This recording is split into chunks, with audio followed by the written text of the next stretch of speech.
Math Day, Great Day, Math Lead Learners. Welcome to Mathematics Lead channel, where we turn your worries into mastery. I am Michael Bilson Cabrado, and together, let's have fun while learning. For today's agenda, we will dive into a new topic entitled Gibbs theorem related to chord, arcs, central angle, and inscribed angle. But before we begin, here are the learning objectives that we need to achieve at the end of the lesson. At the end of the lesson, the student should be able to 1.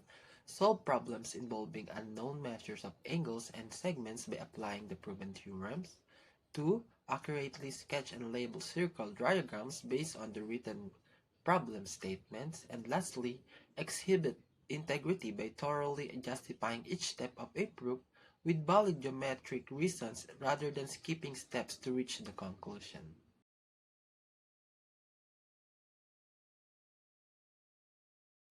But before we begin, let's have a game first.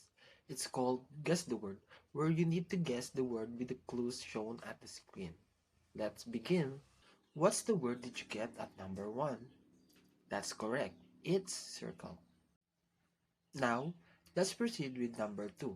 What word did you get? That's correct. It's diameter. Let's proceed to number 3. What word do you think it is? Impressive. It's radius. And for number 4, correct.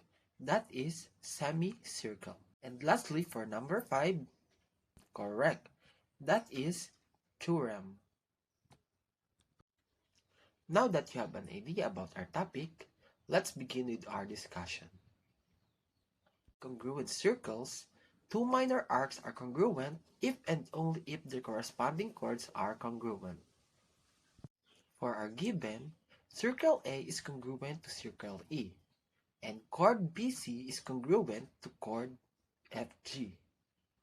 Prove that arc BC is congruent to arc F. First statement, circle A is congruent to circle E, and chord BC is congruent to chord FG. And reason, that is the given.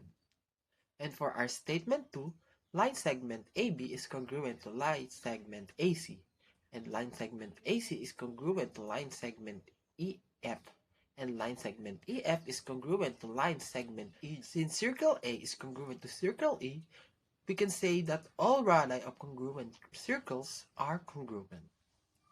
And for our third statement, triangle ABC is congruent to triangle EFG. Reason, because it satisfies the SSS postulate. And for our fourth statement, angle ABC is congruent to angle EFG, because corresponding parts of congruent triangles are congruent, or CPCTC. And for our last statement, arc BC is congruent to arc FG, and to prove that arc BC are congruent to arc FG, since we got the CPCTC, we know that congruent central angles have congruent arcs. Thus, we have proven the theorem. Remember, if you see two chords that are the same length in congruent circles, you automatically know the arcs they cut off are also the same size.